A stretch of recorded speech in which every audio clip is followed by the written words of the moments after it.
আপনারা কীভাবে Bangla link minute card ভরবেন, প্রথমে এই পাশে ঘষে নেবেন। এই জায়গায় স্ক্র্যাচ করতে হয়, নাম্বার লোকানো থাকে, আপনারা প্রথমে স্ক্র্যাচ করে নেবেন। স্ক্র্যাচ করার পর আমি যেহেতু আগে থেকে করে রেখেছি, এই যে ডায়াল নাম্বার, এই ডায়াল নাম্বার *121*123 লিখে তারপরে আপনারা গোপন নাম্বার দিবেন। তো আমি এখন করে দেখাচ্ছি। *123*, গোপন নাম্বার হচ্ছে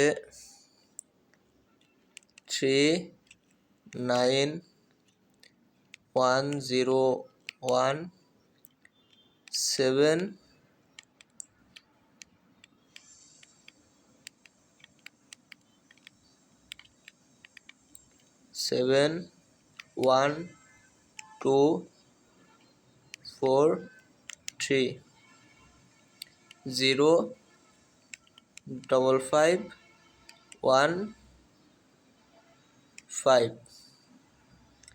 এ হচ্ছে 11 অথবা 12 ডিজিটের নাম্বার, তারপরে হ্যাশ, তারপরে dial Bangla link. Your request have been received. তো কিছুক্ষণ পরেই আমার একটি নোটিফিকেশন SMS পাঠিয়ে দেবে।